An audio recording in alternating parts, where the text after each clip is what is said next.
Welcome to my channel, The Magic of Java. This is an extract from my second book, The Magic Sugar from Java. It's a novel. It reflects my experience of falling in love with Indonesia and falling in love with an Indonesian lady and slowly recognising that she has been taken from me either through black magic or simple criminality. Or is it simply my descent into madness? Whatever, it's still a novel. Any resemblance to real people is unintentional. But of course it's based on my experience. And yes, it's based on people I know. But amalgamations or caricatures of them. I do mention real celebrities and hope they will forgive me, along with any of my family and friends who believe that they have identified themselves. Colin, Jung and Nietzsche. I was feeling strong and thinking clearly, but received a message while praying that all was not well. Nevertheless, that it would be all right in the end. My son kept demanding more money on top of the $450 I had just sent him. This was around Farge, and I was unable to get back to sleep, not least as he kept texting and calling me. As I took my wudu, I spotted those red marks on my chest once more, which now seemed to be morphing into cancerous moles. Amazingly, they shrank when treated with neem oil. Finally, my son admitted he was in debt and threatened to kill himself unless I sent money. A threat, however flippant, not to be taken lightly from a schizophrenic. Of course, he blames Mawar and I for everything, whereas my mother threatens to kill herself every time I see her and has tried a number of times, only implying that I am to blame. In fact, thinking of my life, so many of people have threatened to kill themselves unless I do that. Often it has been lovers who want to continue a relationship long after the initial spark had gone.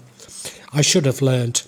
I sent messages to try to resolve things, but there is so little that I can do from the other side of the world and with my passport at immigration. That morning I saw Piete and said hello. I responded pervert, not knowing that it means the same in Bahasa as English. I know these are the real issues I must deal with. As I say, I am thinking clearly and need to remain strong for all around me. You see, for so long I have been confused and have faced an overwhelming barrage of problems. I have been stymied, unsure of what my real priorities were or what action I needed to take. I get plenty of advice from friends in the UK, but always conflicting with the last. Now I am thinking straight. I must think for myself. I must start to prioritise. If the banks want to hound me for tax details I don't have, let them.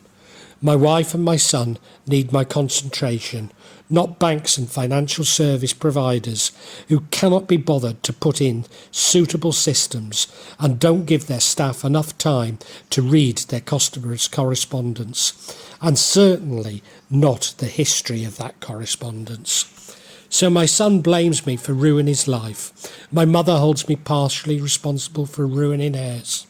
Mawar blames Pahangabaya and Omuni, and I my former partner. But what good does it do to us? Nothing. We're in charge of our own destinies and have free will. Our lives are not ruined, just that we perceive others to have better lives, but we really have no idea. We must thank God every day for what we have and not think. I had contacted my son's social worker and heard from her the next day, and once again my world opened up, engulfing me. My son Branwell had left university for the third time, and I have to conclude the final time. The social worker is trying to get him a place in sheltered accommodation, and as his mother refuses to look after him, and he is not managing well on his money, not least as he is not claiming any from the government. It would seem that no sooner had I signed over my old home to my former partner on the understanding that this would also be for my disabled son, and she threw him onto the streets. Yes, he was suicidal yesterday, but lacks the courage to see it through. Nevertheless, with nothing to look forward to, it's surely only a matter of time before he gains that courage. In fact, from the time I knew that he had schizophrenia, I also known that suicide is the possible outcome. I've been prepared for it, but was given false hope through his acceptance at university. Branwell tells me that every night for 4 years he went to bed hearing screaming in his head. Maybe that's why he insisted on sleeping on the lounge floor with the French rimmed windows open, even in the depth of winter. It also makes me ponder if schizophrenia taps into those other universes and our connections with all life, that the majority manage to block out. Of course, I need to be in Manchester for him, and I will go there once I get my passport back, and I'm convinced that Mawar is stable. You see, since arriving in Jakarta to sort my residence, it's been obvious to me that Mawar is not getting any better. Fortunately, nor is she getting any worse. So I have a problem that every time I leave her, her recovery is stalled. But my son needs me, and so does my mother. In fact, Branwell, like my parents, expects me to leave Mawar to return to the UK to look after him. A sensible solution would be to buy a big house in the UK for Mawar, Branwell and my parents, and me to care for them all. But it's a pipe dream. Where is the money, and how could I sort this out whilst being their carer? Not least as I'm still trying to pick up the pieces of the chaos from moving 2 years ago, and have done little about transferring from Jakarta to Gunung Kidul. I don't think I could contemplate another move, a new set of business processes to tie me in knots. Then, of course, Branwell would not live with Mawar, and Mawar would not leave her daughters. So I am left worrying and not knowing who needs me the most, and eventually my money will run out. I will no longer be able to cross the globe to be with those I love. Or maybe my own health will fail first from the effects of lead toxicity. In fact, 2 years ago, I passed out when flying to Jakarta, a similar experience that my mother seems to have so regularly without flying. I have been having a premonition that this is how I will die. So maybe all the warnings about death were aimed at me.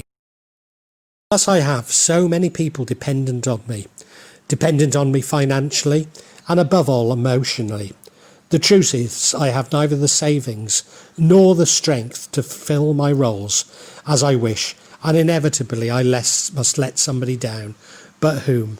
Nevertheless, I am deeply committed to doing everything in my powers to help those around me, but must free myself from simply seeking their approval. I am able to look after just the few people who are dependent on me, and yet think I can judge politicians who have the whole nation dependent on them.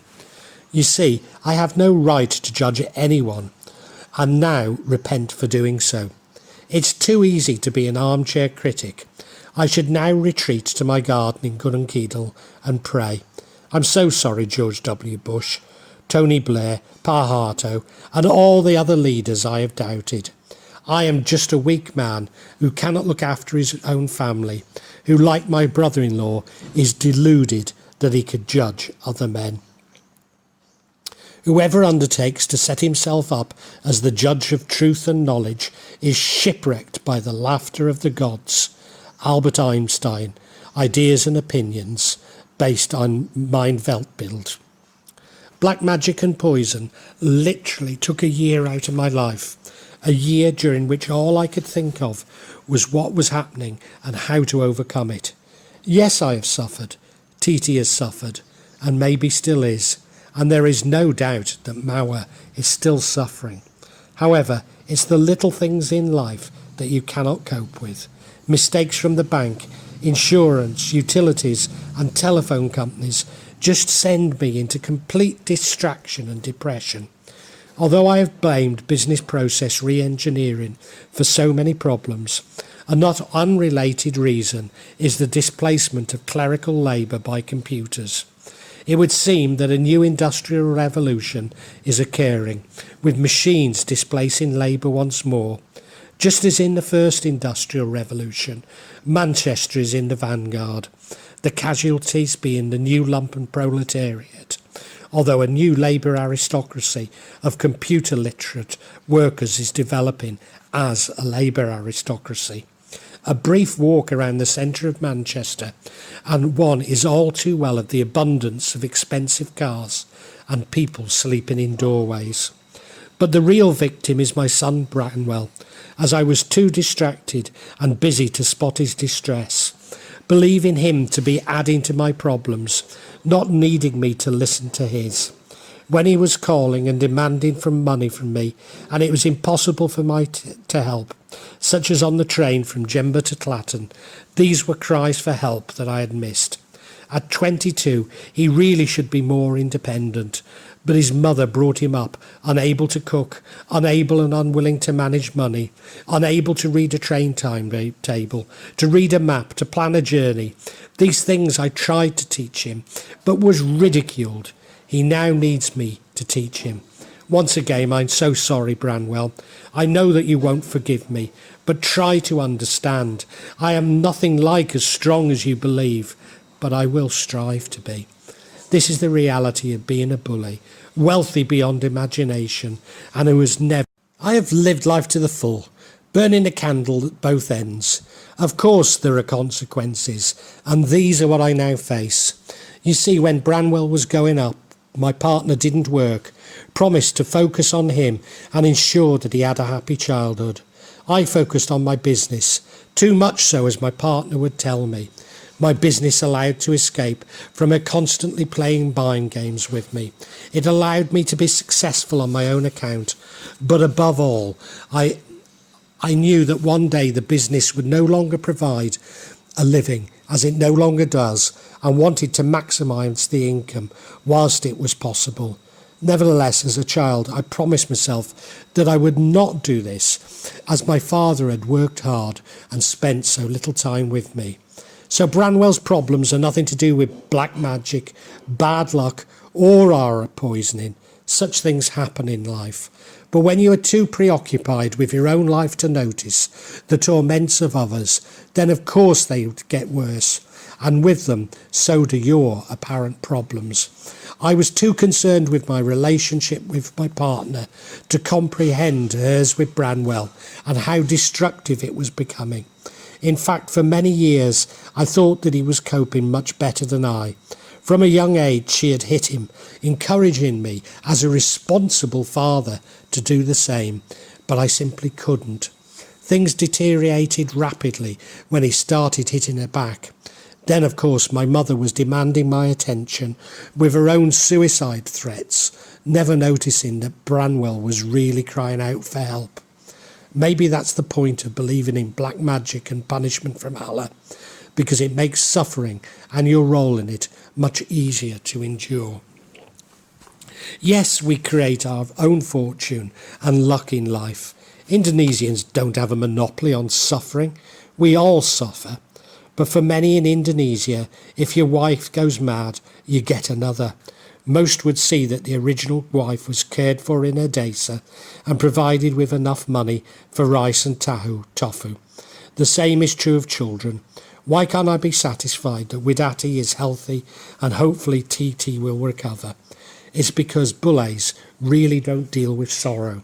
Maybe it is selfish to love someone and believe that you're entitled to love someone, and the sadness I now feel is the result of this selfishness.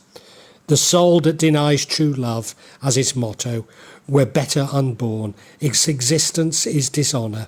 So be drunk with love, for love is all there is. Unless you deal with love, the way to God is closed. Rumney. You see, in Indonesia, everything is commodified, even love and happiness. So when you have money, you can buy anything. But of course, you cannot really. It's just an illusion. The same illusion that Indonesia's vibrant advertising industry paints of a Western nirvana where we're all super rich, happy and have not a care in the world. This is reinforced by the numerous YouTube channels in which Indonesian brides show off their enormous homes in rural Texas with dream husbands, normally a few fries short of a happy meal. Really, Indonesians are the ones not dealing with sorrow, as to see themselves as unlucky, victims of black magic, not as fortunate as others, is just another form of egotism. Of course, in blaming others for all of Indonesia's problems and blaming others for one's situation is a refusal to accept responsibility and betrays their egotism.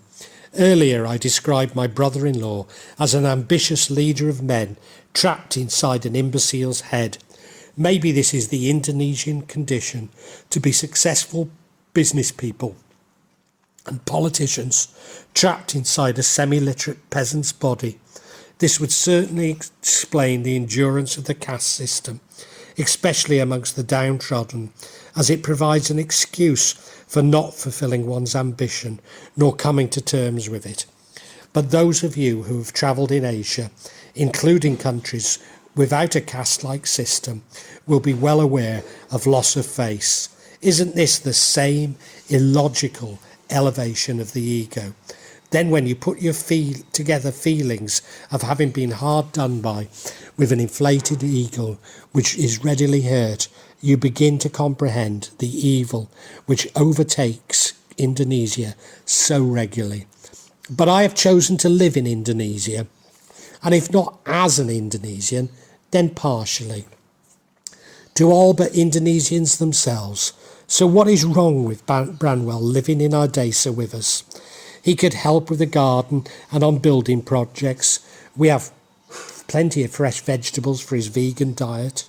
Of course, he would probably need to convert to Islam and marry, but maybe that is exactly what he needs. We could build a house in the garden for him and his Indonesian family. Is this really so crazy? You see, I have always loved him unconditionally, and it broke my heart leaving Branwell with my ex-partner. Maybe he will never be the man I expected him to become, but he could be my son once more, and what's more, alive. Thank you so much, Allah. When I release the fear and hatred from my thoughts, there is a space vacated for happiness and love. The love of Mawar and Branwell is more than I could ever have hoped for. Nothing real can be threatened. Nothing unreal exists. Herein lies the peace of God. Schauman and Thetford, A Course in Miracles. Branwell was not enthralled at joining me and my Indonesian family, and I hadn't even mentioned him getting married and converting to Islam. But that's not the point. It is for him to realise that however bad things may become in the UK, that I will always have a loving home for him. Nevertheless, he will keep testing me by asking for money for essentials and spending it on non-essentials. But as I have learnt, patience heals most things. In fact, he is now demanding the $14,000 a house would have cost me to build for him in Gunung Kidul. But should I do this, I would no longer be able to provide a safety net for him. When I arrived back in Gunung Kidul, Mawar had improved, even though neither she nor those around were aware of it. The overwhelming evidence is once again we are loving each other mentally and physically. Mawar trusts me once more and is happy to take risks with me at her side. Although when I mentioned visiting Sanur in Bali, this was a little too much for her. So we settled on 4 nights at the Hotel Phoenix in Jogja, our favourite hotel in the world, and one with so many memories of happy times.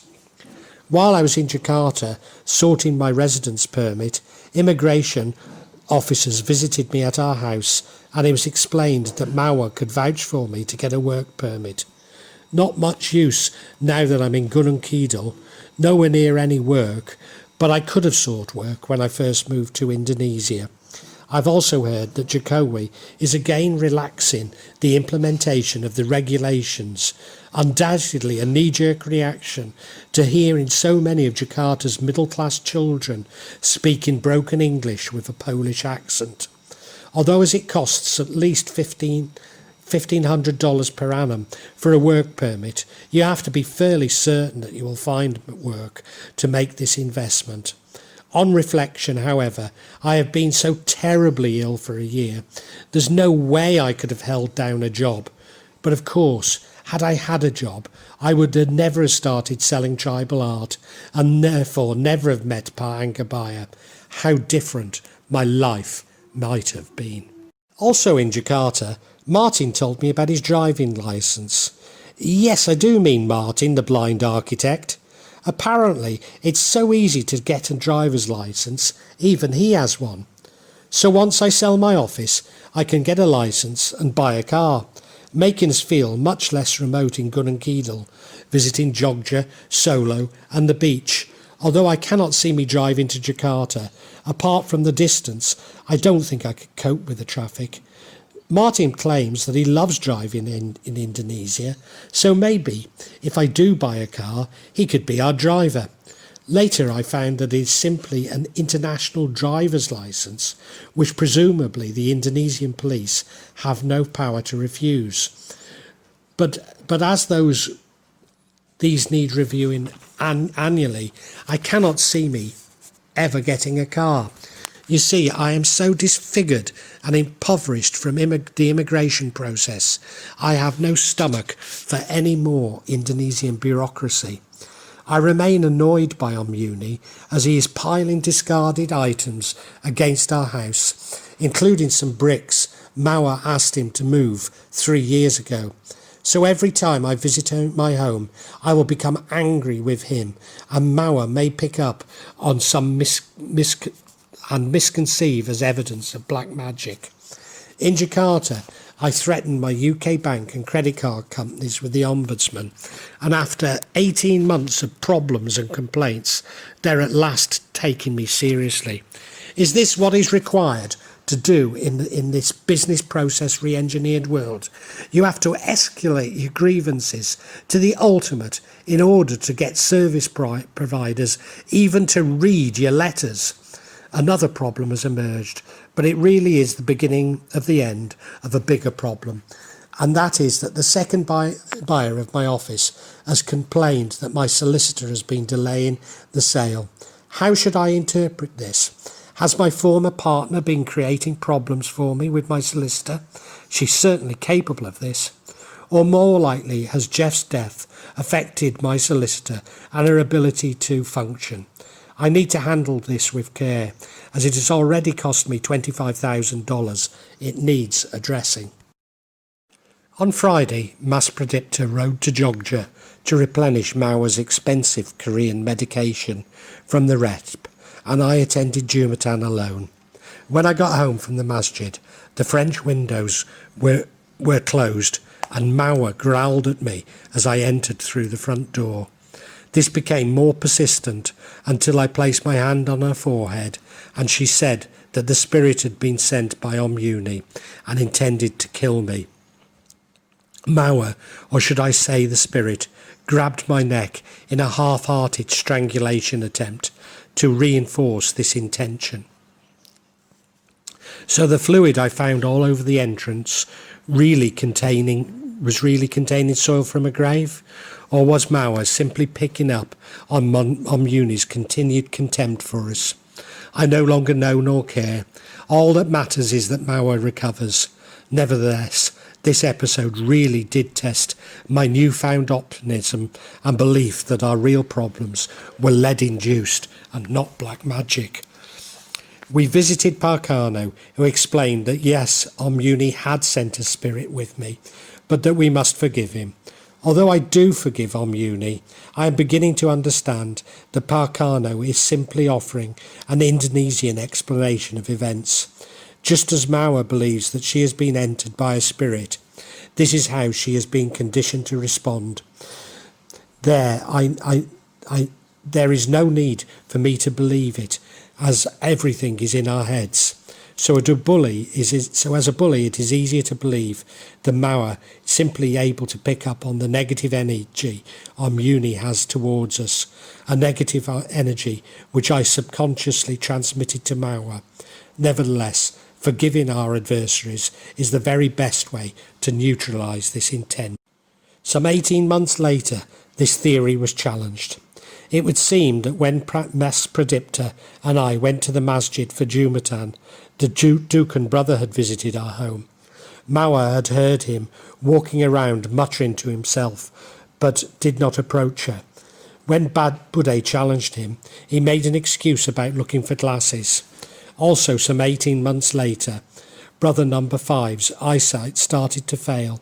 He was told it was cataracts, but his eyes were clear, and Parkano did not agree with the diagnosis. This coincided with Budde complaining about itchy eyes, while I have had conjunctivitis-like symptoms intermittently for years, which I have some time believed to be related to the lead poisoning. On further visits to Jakarta, I once again found fluid all over our entrance, but I felt that it could be rainwater from the roof, in which case Mawar is simply picking up on my anguish and not being possessed by spirits that I had picked up. I do, however, have a further theory, and that is that the fluid contains the poisons that we've been affected by. If I am correct, these poisons probably are water from one of the polluted rivers around Jakarta, the cleaning fluid being used to mask the smell from the polluted water.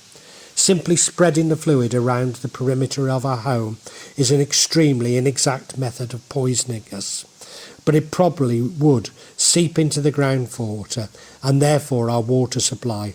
It would also create dust, which we would breathe in during our hot season. But surely it would also affect our neighbours, including to a degree Muni and his family. My mind was now racing, as this would certainly explain the numerous mystery illnesses and obvious tensions between Pak and Ibu Erte, especially as for so long they'd been helping themselves to our poisoned water supply. Then on my latest visit to the house, I spotted Andy, looking some 10 years older than only a few months ago, and of course he too would be affected. Andy spends his evenings sitting at the entrance to our house, exactly where Muni has been focused in attention with the fluid. This would mean that it was not Pa Angabaya sending malevolence to Pa and Ibu Erte, but indirectly and indiscriminately their partner in crime, Muni. Widati reminded me that when we first moved into our house in South Jakarta, a dead rat was pulled out of our water tank. Rats are everywhere in Jakarta, and despite being a long way from the port, our compound is overrun with them. We have even found them inside our air conditioning. But what if this was a poisoned rat, which was purposely placed in our tank? Could Pa Angabaya also be working with Muni, even though we were completely unaware that they knew each other? Certainly Ibu Pijat had put lead acetate in our salt jug. It would seem more likely. Also, Muni had definitely been using many Dukans, and it would seem that Pa Angabaya is a well-known Dukan Santet, not 3 kilometres from our kampung. Maybe Muni had already consulted Pa Angabaya about us. When by chance we walked into his shop, Ibu Dayanti immediately spotting that we could be his famous victims. This might also mean that Pa Ustad from Jumba really did double-cross Pa Angabaya, as Pa Angabaya was already being rewarded by Muni, even though Ibu Dayanti wanted him to milk us. It was not Pa Angabaya's intention. It was also explained why Pa Angabaya was keen to frame Pa Erte and to implicate Mas Pradipta. Am I becoming paranoid again? Maybe, but then we know that Muni has gone to incredible lengths, expense, and recruited so many people in his attempt to destroy us. It is all plausible. The following Jumatan, Mawar was once again afflicted, this time even stronger, and it lasted until the night. So during my prayers, I asked if it was okay to miss the next Jumatan to pray with Mawar, which I did, and she was fine. I still don't really know what happened to Mawar, but what I do know is that it set back her recovery yet again and reinforces just how much her recovery is dependent upon me. As if to reinforce this, she growled once again one random night, but Pacano agreed with me that this was due to the poison and not the spirit possession. I believe that the lead is temporarily taking away Mawar's consciousness or deactivating her default mode network, just as it had done when our brains seemed unable to communicate with our legs. So when Mawar's consciousness is impaired, her subconsciousness takes over, and this is still full of fears of black magic and possession from Omuni and her brother. This is the real challenge, to banish such ideas not only from Mawar's conscious thinking, but also her subconscious, so that she can once again be the carefree woman that I married. Both Mawar and I began to experience similar symptoms.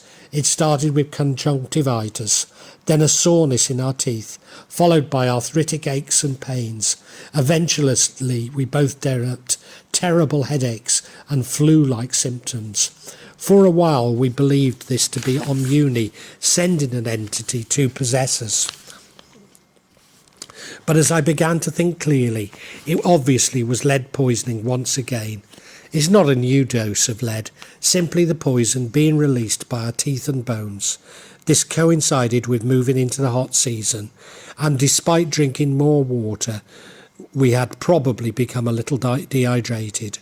Again, bone remodelling is probably accelerated by vitamin D, and therefore more lead would be released from our bones and teeth when we receive more sunlight. So that explains my symptoms coming back as Indonesia moved into the hot season and the UK to late spring. Around a year after writing this not only confirmed, but there was a further twist, as it seems to be exacerbated by burning my bald patch when the sun is at its hottest. Later, I warned Mawar that she might experience the same inability to move her legs for a few days. She confided in me that it had already happened when I was in Jakarta. She echoed my bizarre description that it was though the brain could not get a message to reach the legs, telling them to move. Indeed, she'd been unable to walk to the bathroom and had urinated on the bedroom floor. This would seem to confirm my belief that I'd been suffering from poisoning since I moved into our house in Jakarta and not chikungunya. It also fuels my suspicions of a grand conspiracy with Omuni orchestrating events. I know to a Western mind this seems ridiculous, but the last 16 months have taught me that the more ridiculous, convoluted, downright illogical, the more likely it is to be true in Indonesia. Of course, if I'm correct, then of the grand conspiracy, then Omuni is indeed a master criminal and mass murderer. Then I must apologise to Indonesians. As Pesugian does occur, we have been very unlucky in finding ourselves next to a criminal psychopath. Strangely, it was in reviewing my writing which led me to discount this grand conspiracy theory. Although Omuni may have consulted Pa Anggabaya and bought poisons from him, you see, had Pa Anggabaya been working for Omuni, he would not have come to our house to look for us. It is also unlikely that Pa Ustad from Puja was working independently. Or why did we visit the Dukan in Puja? Whilst many illogical actions have occurred, aimed, I believe, at confusing us. After all, mixing lies with the truth is the best deception, but this just seemed too far. In 1840, Henry Burton described the Burton line, or Burtonian line, a thin, black-blue line visible along the margin of the gums at the base of the teeth, a clinical sign found in patients with chronic lead poisoning. I'm not sure if Henry Burton also observed it on the glands, but take it from me, this is one of its more disturbing features. Unfortunately, the line is dark blue. Had it been lighter, then like the Etihad Stadium, I could have had a Colin bell end. Lead poisoning also leads to a loss of libido and erectile dysfunction, but Viagra only increases the symptoms by moving poisoned blood around my body. Maybe the erectile dysfunction is related to the swelling of the testes and mild discomfort I also experience. Certainly I can recall times when I have been seemingly healthy and got a headache and flu-like symptoms after taking Viagra. Was this the lead being moved around my body rather than a reaction to the chemicals in the drug itself? My headaches continued longer than Mawar's, reminded me of my suspected viral meningitis in Vietnam, but without a sore neck. If I am correct, I've been suffering from toxicity longer than Mawar. Then my prolonged symptoms would also reflect a degree of kidney failure.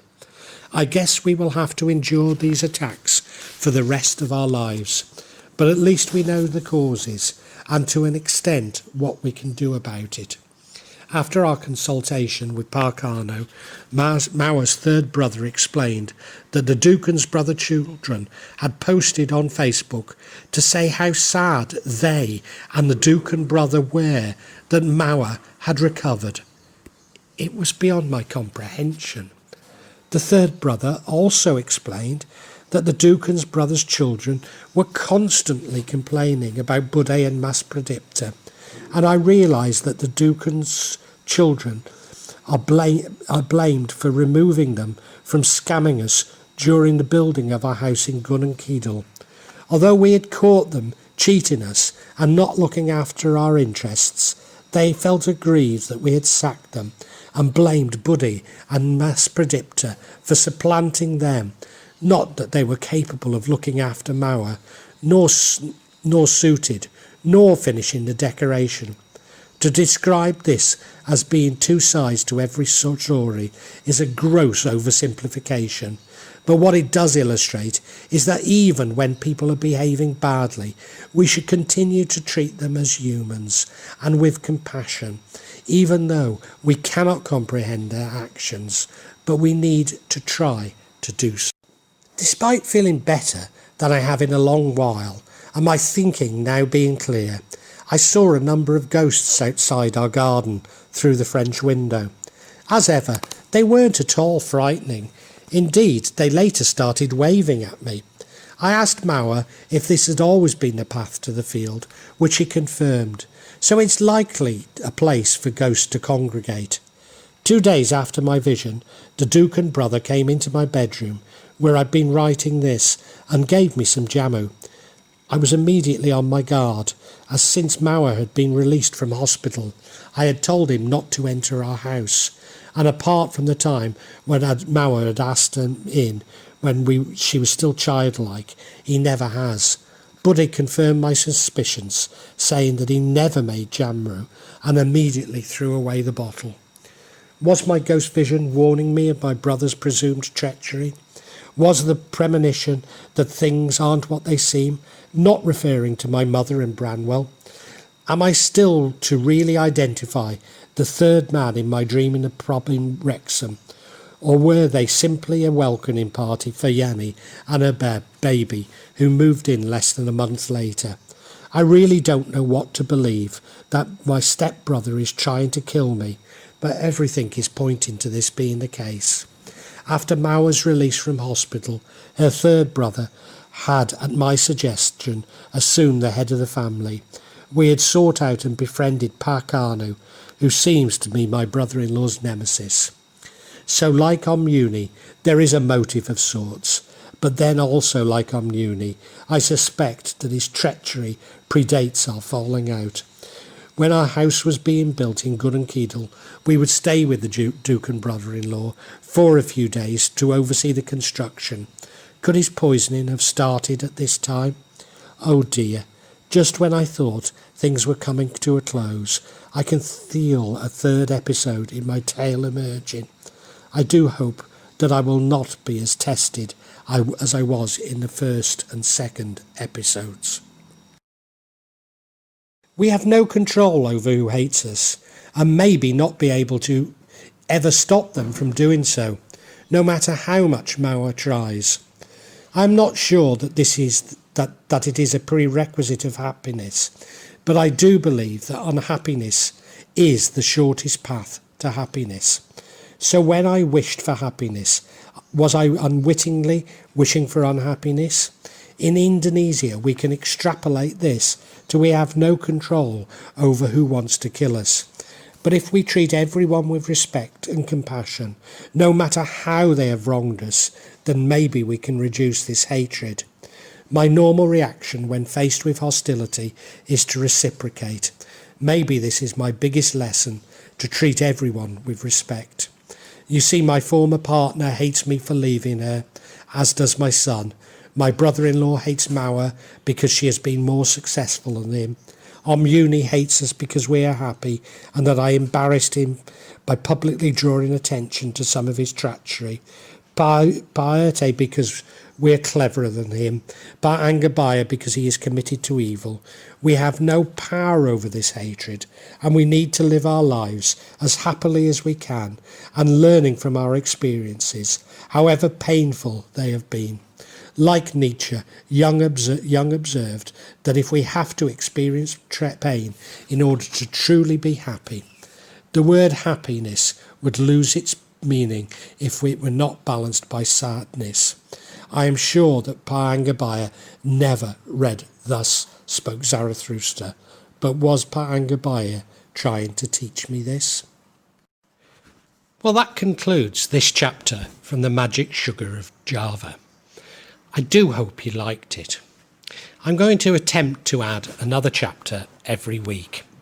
In order for you to be notified about it, please subscribe and hit the bell.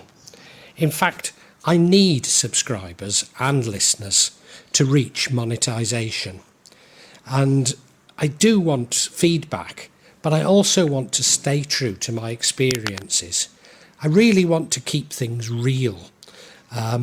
So therefore, I don't want to alter the format too much. But above all, thank you for listening. Thank you so much.